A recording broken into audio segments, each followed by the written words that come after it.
Good morning, everybody. Good morning. All right. I didn't fly all the way from Nashville to address folks who have little energy. This is an important topic, and again, I'm honored to be asked to join and share with you for a few minutes some thoughts about the idea of mistrust, distrust, and again, I come out of the black church, so we don't cut without binding. So we're always going to encourage you to do the work of restoring and reconciling some of the ills of the past. So without further ado, we'll go ahead and get started. So I come out of health science. We always talk about disclosures and conflicts. I don't have any disclosures. I don't have any conflicts of interest, and I'm not trying to sell you anything. Okay, so we got that out of the way. However, I do want to acknowledge how some of my thoughts today, where they come from. Some of this is working on a study that I have at the National Institute of Aging. I come from the Center for Research on Men's Health. I always acknowledge mentors and colleagues as I was preparing this talk, talking with them giving some ideas, so I want to acknowledge them. But I also want to acknowledge the church where I serve that keeps me grounded in all that I do. So, and in particular, the senior pastor there is someone who I talk about this topic with along with some other topics as well. So, what we're going to talk about today over the next few minutes, three things. One is the era of distrust and mistrust. We're going to talk about misadventures in medical practice and research, and we're going to talk about repairing breaches and building bridges, where that's the encouragement portions of this talk. And you will be talking about that throughout the day. So I'm a word guy. Okay, words are important. And so it's important that we all have an operational understanding of what we're talking about. We're talking about trust. Okay? And trust, this is a simple definition. It's the belief in the reliability, truth, or ability, or strength of someone or something. The first word is a key thing in trust. It's a belief. Okay? Now, we talk about trust. We use trust in our language very much. We throw this word around, but sometimes we do so without thinking about what it really is and what it really means. Okay? We have a lot of words like that in our common language. Like, for example, one that I talk about with students quite a bit is Kleenex. We'll say, I need Kleenex. Well, Kleenex is a brand of tissue, but we use that in place of tissue. Okay, and saying, I need a tissue, we'll say, I need some Kleenex. Okay? When we use words like trust, what are we really talking about here? So that's why I'm a word guy. Precise language is really, really important. So here's another word, distrust. Okay? Distrust is a lack of trust or suspicion stemming from experience or certain knowledge. Okay? Distrust. So there's something that has happened or some experience that I have that brings me to a point where I don't trust someone or something, some institution. Okay? So it comes from an experience. Mistrust is lack of trust based on a feeling or instinct. Okay? It's feeling uneasy. Okay? I may not have experience directly with it, but there's something about it that I don't trust. So when we talk about distrust, mistrust, when we talk about medical institutions, medical research, some of us have had direct experience with it, and some of us have that uneasy feeling about it when we step into certain institutions. Okay? And those are important to recognize. So we're in an era of distrust and mistrust. Okay? All you gotta do is watch the news. watch the news, read the papers. It's there. And this is important. I want to talk a little bit about this because it gives you the context, the social context, the cultural context in which we're in. It gives a sense of the work that's needed to be done to move forward and improve the health of populations. So again, this came out in the Atlantic in 2018. Trust is collapsing in America. You can find it. You can Google it and find it. And so I don't know, for you in the back, you probably can't see this, so I'll sort of talk through this for you. You could see that this area here speaks to trust over the last 2 years, what has happened. This group, there's been an increase in trust in government, media, business, and government organizations. This group is increase in trust. This group remains relatively flat in terms of trusting institutions, societal level institutions. In this group, there was an extreme loss in trust, okay? This is where the US is. It was absolutely we're talking about in a 1 year period. 37-point decrease in trust in institutions. Okay, these are institutions, when we talk about government, media, business, these have influence over our lives. And in a 1 year period, there was a 37-point drop in the US. Okay. So thinking about trust in institutions is an important thing to consider. So when we think about institutional actors, this is part of a survey done by the Pew Research Center. And this question is, what percentage of US adults, the percentage of US adults who think that blank act unethically? So here's the fill in the blank. So members of Congress, so the responses said that almost 80% of folks who responded to this survey say that members of Congress act unethically at least some of the time. Okay. So again, so there's this notion that's out there that folks aren't thinking about these things, but the reality of it is we aren't asking them. And when we ask them, we find very interesting types of patterns. Okay, here's another. This is a question that speaks to, well, what happens when people act unethically? So what are the consequences that are there? Again, same survey. They're asking how often, if all, do you think, let's say members of Congress face serious consequences when they act unethically? 25% will say some or all of the time. Meaning the overwhelming majority of folks think that when Congress acts up, I know I'm on tape, I'm not making a political statement, I'm talking about data, okay? let's just make this very, very clear. I'm talking about the data. That's 75% of folks saying, well, nothing really happens, okay? This is, I found interesting. So this, again, same survey. The percentage of US adults who say local elected officials, who say local elected officials, their confidence in whether they're doing their job. And they're looking at black-white differences, okay? And so there were a number of statements that were given, care about the people they represent. 72% of whites in the sample said that this happens some or most of the time.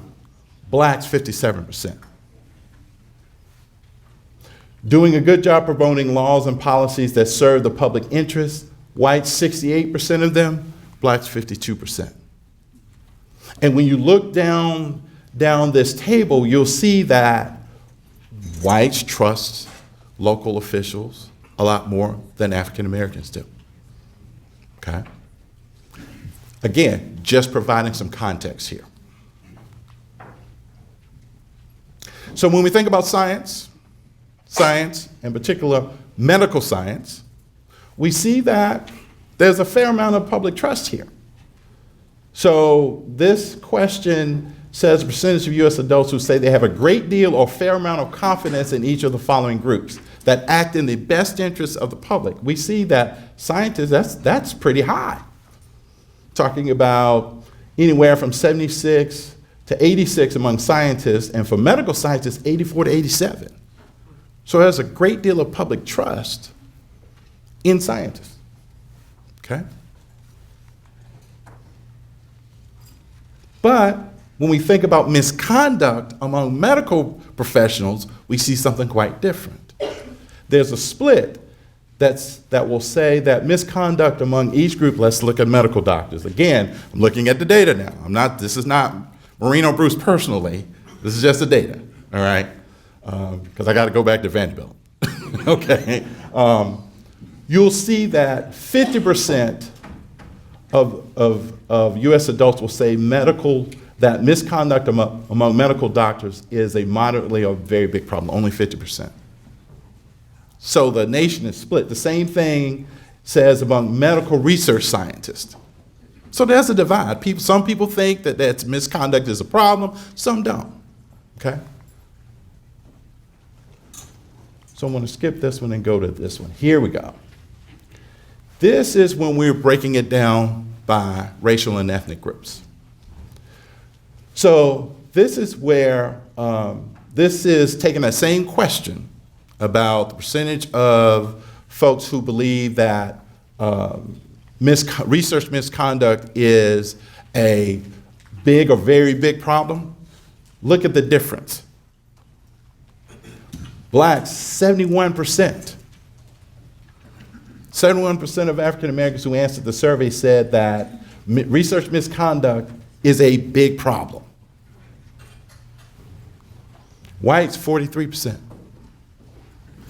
Same thing in terms of medical research scientists. 60% of African Americans say that it's a big problem versus 42%. So what this tells us is that African Americans see institutions, particularly scientific institutions or medical institutions, very differently in terms of misconduct. It's a big problem. So we're going to talk about why some of that is, okay? We want to talk about that. We want to talk about that in some depths. Now, some of you probably were paying attention to some of the slides earlier, so that were just going on the screen. Some of that's included in this talk, okay? But hopefully we can talk about them with some depth. The first is experimentation on slaves. Okay, experimentation on slaves. I was in South Carolina this past last spring 2019, giving a talk, and one of the organizers of the conference said, I want to show you something. And we went down, we were in Columbia, South Carolina. There was this big statue of this dude. Huge statue. You know, basically, Columbia is the capital city of South Carolina. And he said, I can't believe that this is here. And he began to tell me the history. And what you see here is he's considered the father of modern gynecology for his discoveries. But what he did, if you begin to read some of the stuff that he did to human beings who had no choice, they were slaves. They were slaves. He went to slave owners looking for individuals who had a particular problem that he was going to investigate and figure out, and he came up with 12. 12 black women between these years where he perfected surgical techniques on them with no anesthesia. There was no anesthesia. And these 12 women, one of them had over 30 surgeries. Okay. This is a human being, no anesthesia. He perfected his surgical technique. So I want you to think about something for a second. So if we're talking about perfection of techniques, that means for this person that had 30 surgeries, 29 were failures. Because why would you need to have 30 if you get it right the first time? That means you got it wrong a lot. No anesthesia. These are human beings doing this.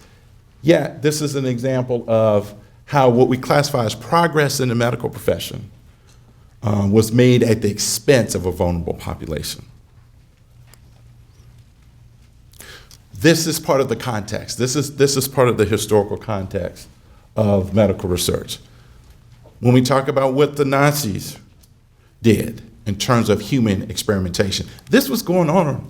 So Dr. Sims was operating in the mid to late 1800s. When we get to what's going on here that's depicted on the screen, we're talking about in the 20th century. Okay, there were a series of medical experiments done on Jewish folks in concentration camps. They range from things such as there were surgeries without anesthesia. There were injections of diseases such as malaria. There was a testing of poison and poisonous gases on human beings. So imagine this. Imagine this. I want you to think about this for a second. Here it is, you're in a place, imprisoned, and someone gives you something to eat or to drink. Imagine the terror. You're not sure what it is because you are aware that other folks that are in that same location, they would eat or drink something and die because they were poisoned. And there were those who were basically doing autopsies on folks that they literally killed to see what the impact was of that particular agent. We're talking about the mid-20th century here. Holmesburg Prison. I don't know how many of you have read the book Acres of Skin. That was referenced on one of those slides. Talking about prisoners. There was a dermatologist, a person who wanted to do dermatological research. And the reason the book was called Acres of Skin was because when he walked into the prison, he was talking about seeing the acres of skin on these inmates. And again, when he's talking about acres of skin, he was thinking about, oh, what I could do to these people, all the stuff that I could do. And again, many of the experiments that were conducted, we see here in this is a pretty famous picture. Look at his back. All in the name of research. Okay?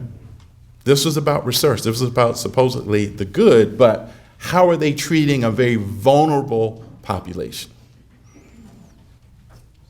This is in the US. Okay? We're talking about the mid-20th century.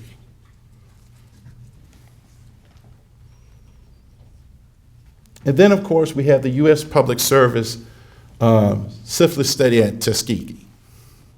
Now, there's a reason why the title of this slide is what it is, because that's the name of the study. When we say Tuskegee syphilis study, it gives the indication that that study originated in Tuskegee. No, this was a study put on by the U.S. Public Health Service.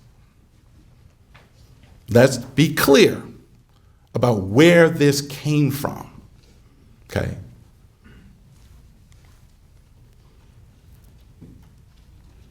So let's talk a little bit about it.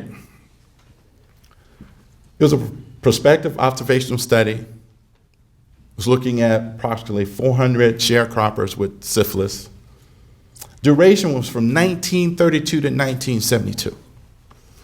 Why is that significant? Because the study was originally only supposed to be for 6 months. Okay, we go from 6 months to 40 years. And the study aim was to document the natural history of the disease in African American men to determine racial differences in the clinical manifestations of syphilis. That was the original study aim. Okay. Well, what's interesting about that, and most of you know this, is that, well, they discovered a cure during this time. They discovered a cure. But yet they continue to keep the study going for research purposes. So here it is, group of men who researchers were aware that a cure was there, but yet they continued to do this to these men. So what I want to point out about this are some of the recruitment strategies. Those of you who have engaged in research, these should look quite familiar to you. They should look quite familiar. Grassroots recruitment strategies, collaboration with a historically black university. A respected African American community member was a key recruiter of subjects. Does this sound familiar to y'all? So when we talk about community partnered or community participatory research, where we see these types of things are there, it was going on in this study. Okay. Churches and schools were data collection sites. And there were collaboration with plantation owners. Okay. Again, a very vulnerable, when we think about sharecropping, it's a very vulnerable population. Okay. The book that talks about this in great detail is called Bad Blood. And so bad blood was a colloquial term used about those that had certain conditions. Your blood is bad. You got bad blood. Okay, so that's where that comes out of. And these men, for 40 years, okay, got minimal compensation, and they were kept completely in the dark. Completely in the dark. And this is, when we think about the legacy, it is why people know about this study. It's a symbol of mistreatment by the medical community, as well as a metaphor of deceit and conspiracy. Okay. So it's noted in the scientific literature as a deterrent to African American participation in health studies. Now, that's noted in the literature. Okay. There's questions about that. Okay. I need to think about this for a second. This was during the time 1932 to 1972. Yes, word spread, particularly in the South. Okay. But those of you who deal with students or young folks, how much do they know about this? How much are they aware? If they don't take your public health class or an ethics class, how much are they really aware about this? Okay. There are other reasons why African Americans don't participate in research studies or even go to, again, that's a nice thing to say, but there are other things going on at a local level where people will not have trust in institutions. So here are some others. The study at Tuskegee was one, but there are others. The sterilization of African American women in North Carolina. Sickle cell screening without knowledge or consent. So it's not that there was this one major study that was going on. You had things happening all over the place that people are aware of. And then we have one that came up recently. It was something that happened again, mid-20th century. Henrietta Lacks. She came to Johns Hopkins for treatment. Condition of vaginal bleeding. What happened was they did a biopsy. Again, it's trying to figure out what's wrong, but what they didn't do, they didn't tell her that they were going to have a biopsy for research purposes. It wasn't about treatment anymore, it was about research. And They obtained this tissue without any type of consent. And they developed a culture. They were so amazed by these cells that they developed cell lines called HeLa cells. And that's basically how folks have studied cancer. They still use these cells today, these cell lines originating from her tissue. They just culture them, they reproduce them, and they study them. Came from her. Still, they call these HeLa lines, or still, people still use them. So the question when we talk about consent, the use of material, when we talk about biobanking now, this is a real deal. So what I would say to you, and to those of you who you work with, read the fine print when you're giving consent. Because in the era of biobanking, there's an opt-out, not an opt-in, which means that you have to tell them that you do not want your material used, your tissue used for research purposes. Okay. So whenever you go for any type of procedure, read your consent forms. Understand what you're consenting to. I know in some places, again, it's not an opt-out. It's not a choice. The choice is whether to opt out of it, not to opt in it. And it reads differently when you're asking someone, if you're giving someone consent to do something, that seems, you say, oh yeah, I'll think about it. But when you're saying opt out of what? It's a very different context for asking the same question. So again, we still have conversations, those of us who do work with cells and genes and those types of things. We're still talking about how do you really give informed consent? How do you get informed consent? How do you share this information about what you're trying to do? How do you explain biobanking to folks? How do you explain it to folks in a way that they really understand and feel comfortable about what's happening? Okay. When we think about what's going on with genes now, okay, when there's a biobanking of genetic material, well, that material's there, and who has access to it? Really have access to it. So our genetic material may be floating around somewhere. Well, when there's a criminal justice type of case, when people are using DNA, these databases can be linked. It has huge implications for what's being shared about us. Okay, so it's quite significant. So when we think about this era in which we're in, how could this happen? Okay, how did it come to be that we have all of these things that have happened before that are quite frankly, when you look at the NIH notice, there are always research misconduct cases that are there. when you have the notice of interest, every Friday NIH will release grant opportunities. Every Friday they come out. Well, every now and then there's a notice of research misconduct that happens. Well, someone did something they had no business doing, and they report it. So this stuff is going on.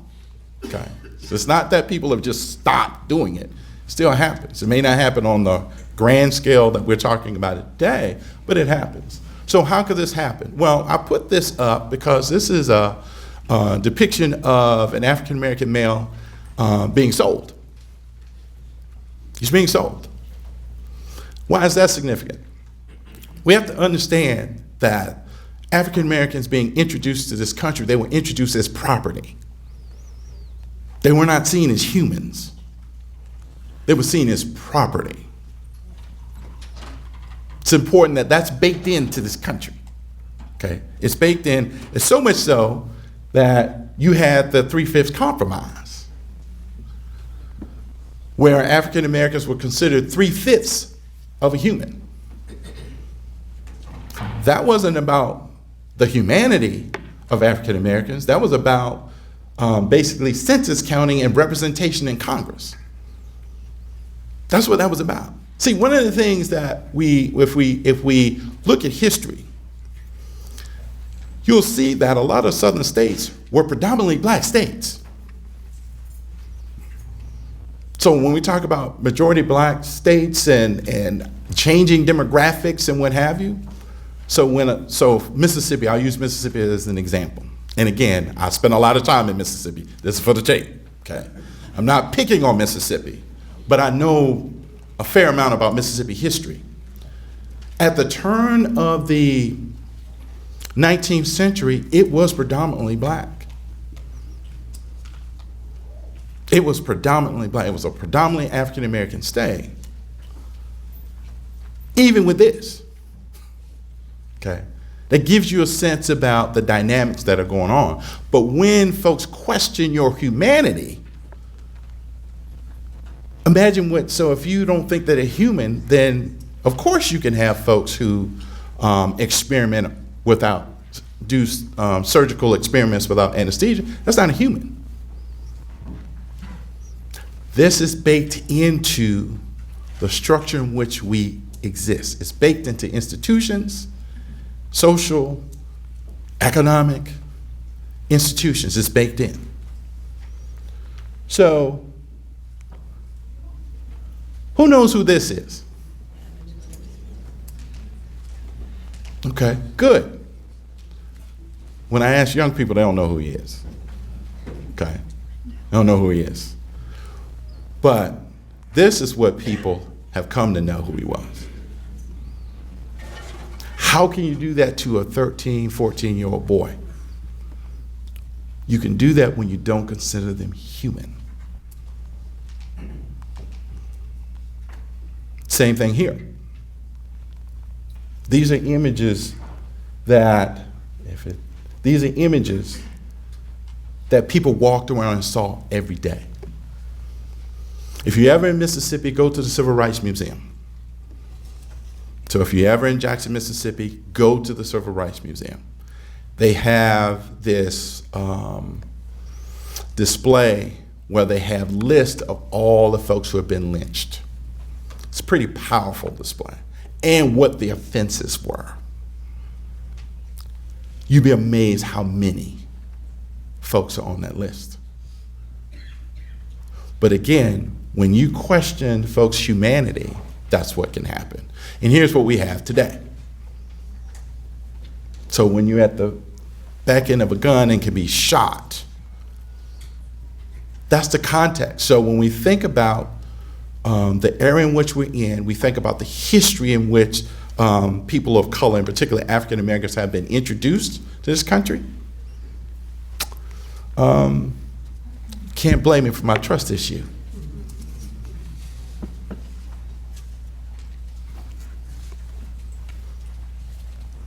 So that's the context in which we're operating in. So I want to say things in the last time. Talk about repairs of the breach. That's the work that's being done now.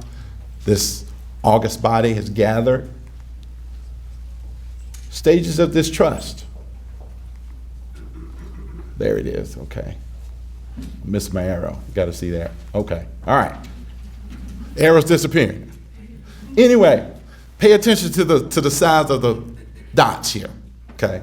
You go from doubt to self-protection. So distrust is a way of protecting oneself. Okay, it's a defense mechanism, okay? So here's the group that we try to work with when we think about the era in which African Americans have been introduced to this country. This is, a play on a word cloud about being lost, abandoned, excluded, forsaken, disowned. Many of us work in communities where this is a prevailing notion. But our challenge is to move to this. That's the challenge. We got to get there. We got to figure out how to do it. And that's what the work feels like. Okay? Those of us who have been doing this a while, we feel just like that. We're trying to push it uphill and we're worried about it rolling over top of us. Okay? So very quickly, this was a piece that was written by a colleague of mine. She does work in community engagement. And she wrote an editorial about effective engagement requires trust and being trustworthy. We spend a lot of time talking about trust. We don't spend a lot of time talking about being trustworthy. Okay? So I want to talk just to encourage you to think about this as you go about the work during the day. This is what trustworthiness is. Okay, again, I'm a word guy. It's a trait of deserving trust or confidence. That's something about a person, institution that's worthy of being trusted. Okay? So when something is trustworthy, there's something about it that's worthy of that. So in how we operate, we got to operate in that idea. Okay? If you want to be trusted, you got to be trustworthy. Why? Because we spent most of the discussion talking about the context in which folk live. We're in an era of distrust. So how do we break that? Say, oh, just trust me? That's not going to get it. We have to be trustworthy. So being trustworthy means actually engage in a relationship. Understand that what we're trying to do is have relationship. But we have to be present and we got to pay attention. Okay? We have to understand the context. We got to commit to multiple forms of learning at a group level and at an individual level. Okay? So part of this work today is group level and hopefully some individual learning that comes to give you a sense of, okay, I want to do this work. Well, there's constant learning that has to happen. And then you got to recognize the challenges that come with this work. Okay? Change and growth can be uncomfortable. Sometimes we got to engage in uncomfortable conversations. Sometimes we got to do it. But just understand that discomfort is part of the work. And we got to be consistent and we got to put in the time. My intentions don't mean anything to somebody that's been kicked for most of their life. I intend to do good. They don't know that. They don't know me. So understand this is something I like to leave groups with, and you probably know this. This happened quite a bit. Because I'm part of the church, there are scientists that will come to the church and folks will receive them, they'll nod, they'll give that presentation, and they'll come back and say, oh man, they really want to work with us. You know, they were nodding and they shook my hand and all of that. I said, okay. Glad that's working for you. And then 2 weeks later, they said, no one shows up. Well, what happened? I said, you need to understand that church folk are courteous. Doesn't mean that they trust you. They were courteous to you. Understand the difference. Put the time in so that you'll know what the cues are. People nodding and smiling and being nice to you, kind to you, they're just being kind. Doesn't mean that they're going to do anything. Okay? Put the time in. Understand this. Whether it's friendship or relationship, all bonds are built on trust. Without it, you have nothing. If you don't have trust, it's hard to have relationship. Okay? Where I want you to think about it very quickly is think about your personal relationships. Think about it at a personal level. Okay? Think about people that you trust and think about people that you don't. Right? You see the two, trust is a key component. Okay? The bonds that you have with someone that's a loved one is built on trust. You trust them. And those that aren't, you don't. Okay. Okay. Anyway, I only had 2 more slides anyway. So with that, we thank you for your time and attention. And we have a few minutes for Q&A. Your other slides back up. No, that's okay. They were just, don't even worry about it. There were only 2. True, trust me, there were only 2. questions? Will we be able to get a copy of the presentation? Yes.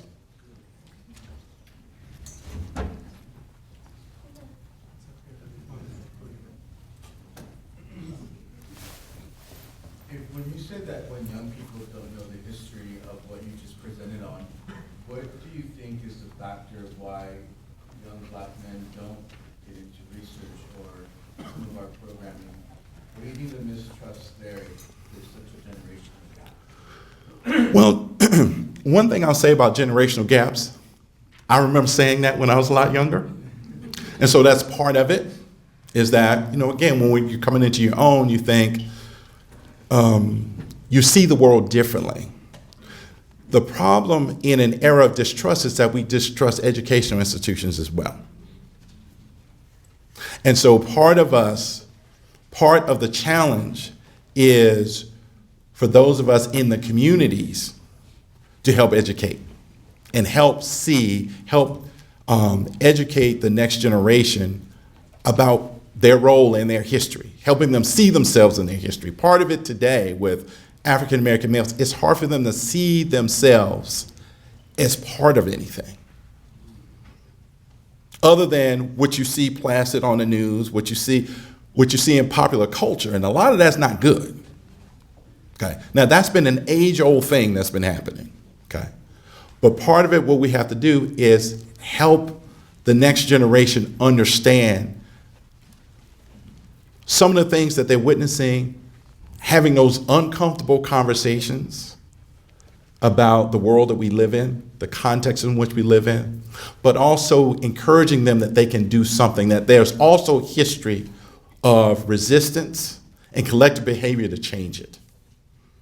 So it's taking the time to help them understand that they're part of a legacy and that they can see themselves in it. Other questions? Yes. So I'll talk loud. I think that for a lot of people in the healthcare profession, we come to the profession thinking, I'm here to do good. If I wasn't a good person, I wouldn't be in this profession. I think at some level people feel like, okay, if I just met you, you don't necessarily have a reason to trust me. That's, I think, one thing. But I think what's harder to accept is you already have a reason to mistrust me or distrust me. So I guess maybe I'm trying to ask you, for people who maybe struggle with that they're already starting, they might think, well, I'm not the police or I'm not the whatever, but Sure. you still distrust me. How do you help maybe individuals get past that expectation and that maybe resentment over the extra work that's involved? Oh, what a great question. The first thing I tell folks, because when people come to me about that, I said, well, understand it's not about you personally. It's not about you personally. This is about the context of what you represent. Quick story. When I was at Meharry Medical College, I never would tell them where I worked. When I went out into the community, I would never tell folks that I was with Meharry because I wanted them to get to know me first. Because oftentimes we carry when people see us, they see the institution. If they don't know us, that's one of the hooks, right? So if you're a healthcare professional, understand that whatever it is, whatever the name is on that clinic or whatever it is, when people meet you for the first time, that's their hook. So understand that whatever relationship that existed, you're going to be a part of that until you demonstrate something else. So it's going to take time. But I have to tell folks that this is not you. You didn't do anything wrong.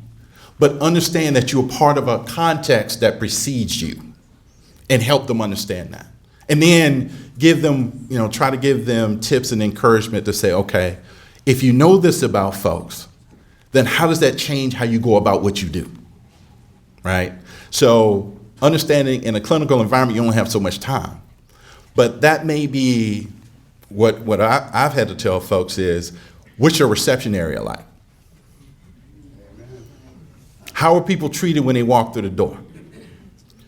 Because how they're treated when they walk through the door, by the time they get to you, you've already said something about them. or said something about the institution which you represent. So, helping folks introducing people to you starts at the door, and helping them understand some of those things can go a long way. So another hand back there. I had this experience about 20 years ago. I was camping, and we were sitting around the campfire at night, and somebody asked me what I did, and I said I was a psychotherapist. All conversations stopped, because they assumed I was gonna, question their motives and therapize. You're going to practice on them. That's what they were thinking. Yeah. And again, that's because if people don't know you, they're trying to find ways to understand you. So it's unfair. So let me just say that. It's unfair, but as someone who wants to work with communities, you need to understand. That's part of the inequality. But the inequality that I feel is nothing compared to what they've had to deal with. One more question in the back.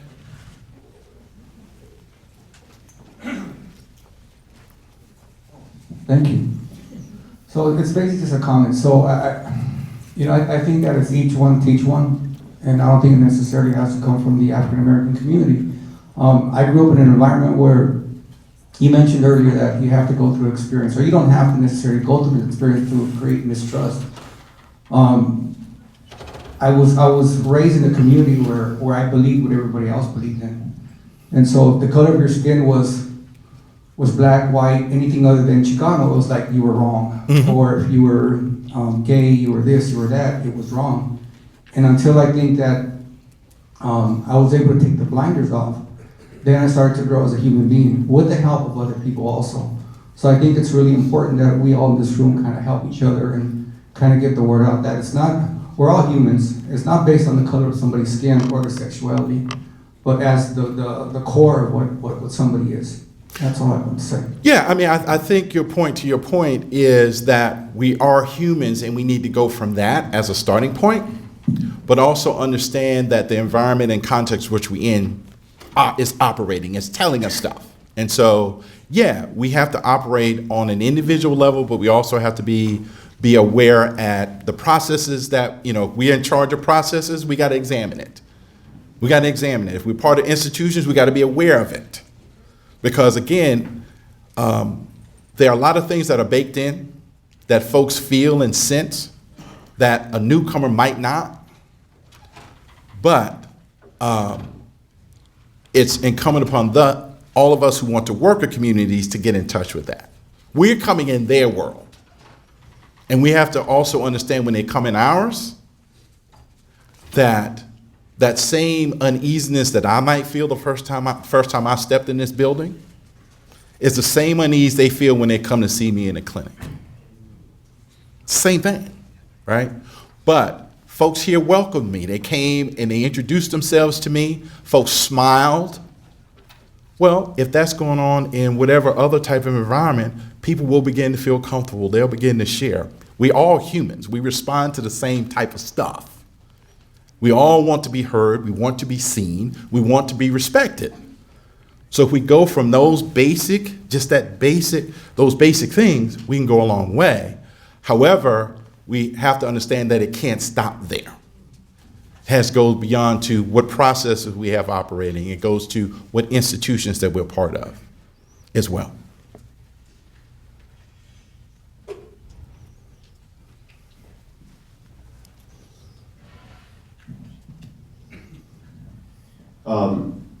So the thing I got most from your presentation is the very end, and I wonder what the last two slides are, but ultimately... It's a secret. Ultimately, what I get is that it starts here with me, because all of the history I can do nothing about, but building trust with my patients is of the utmost importance. And I just had this situation yesterday where one of my patients was kicked out of my facility because he became upset and verbal and violent. And yet with me, I am able to, we build trust. I built trust with him. And so, unfortunately, I was not in the room when he was confronted, and I recognize my privilege, and I'm not, I'm an advocate for my patients, and I need to stand with them, as I think we all do, when in a situation where they feel diminished or attacked. And I wasn't given that opportunity. And then we had a staff meeting where I spoke about it, and I will not let it happen again. Thank you for sharing that. That's very, very important. That's one of those areas of discomfort, that those things happen. And we'll say, well, I don't understand what happened. Well, again, it can happen before they get to you. Right? And so it's important to understand where we work and be aware of what's going on around where we work. Because yes, people will trust us. Because I was able to de-escalate him because of the trust Yes. that I had built, but I wasn't there Right. in the moment. And so what happens with that is helping those who he would see and interact with before they get to you, helping them become more aware of who's walking through the door. That's really important, because it's important that people can be seen as trustworthy, so can places. So can places. That's why in some cases, not all of them, because the church has been a big offender, is not making people feel welcome. Okay? Church has been a big offender in that, right? Right? I could be honest about that. I mean, I could be honest. Some of the work I do in terms of ministry is helping folk understand just that. It's just understand that, wait a minute, the way you operate, the way people are greeted when they come in the door says something. And what does it say? So even asking at staff meetings when these things sort of come up, what do you think we're saying when people walk into our clinic? What do you think? What are we saying to them? Are we recognizing the humanity of the patients that come? And it could be something as simple as, hello, how are you? Not next. Not nothing, right? Just looking up. When you come to, I've had this happen, that people, when I walk up, they just look at me. I don't know what to do. I don't know if I'm supposed to be talking to you. You're just looking at me. But their expectation is I'm supposed to know who they are. The reality of it is, this is the first time I walked into a clinic. I don't know. And so that's uncomfortable. And so when I get back and talk to provider, I'm like, you have to do something about this. Because if they're treating me, and I'm just me. I'm coming in as a patient. But I pay attention to all of this, because when I go and talk in the community about this place, I say, oh yeah, yeah. Because when they understand that it happened to me, again, it helps them understand that they're part of something larger. There's a larger problem. Not just you're picking on me, but there's a larger issue that needs to be addressed.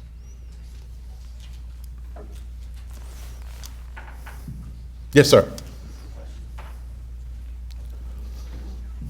Thank you for your presentation.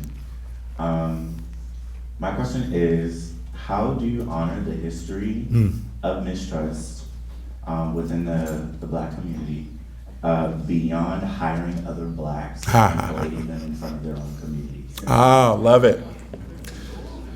So what you do is two things. One is you recognize the history, but you recognize that you make history. So from this point going forward, we make history. What history are we making? Are we repeating what's been done, or are we charting a new course? Right? So you do give honor to that and understand that. But when folk come and say,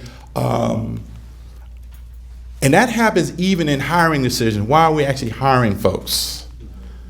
to do this work. So, again, this is on tape, I get it. But when we say we want to have this thing in the South, or back where I'm from, they talk about community health workers, right? We have them go out and many of them recruit and do health education stuff. How are we pouring into them? How are we educating them? What are they getting out of this? Are they just agents for us?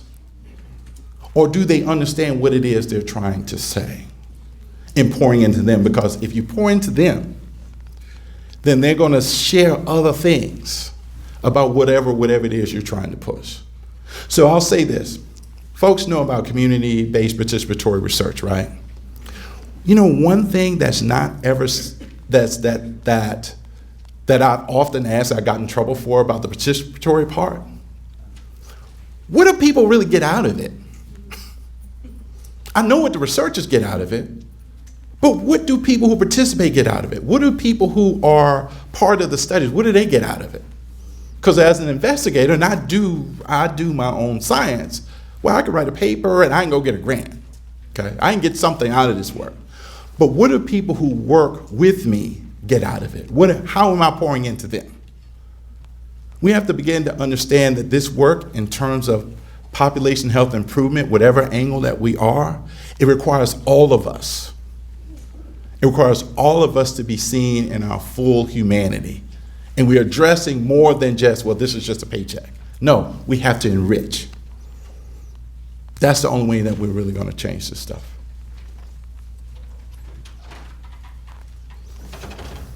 Hi, thank you. I'm wondering if you have any thoughts about how to address, in the context of trying to build effective and productive and meaningful relationships with our clients and patients and communities that we work with, how to deal with or address misinformation while trying to prioritize and value and privilege their experiences and their instincts and their feelings at the same time. Wow, that's a lot.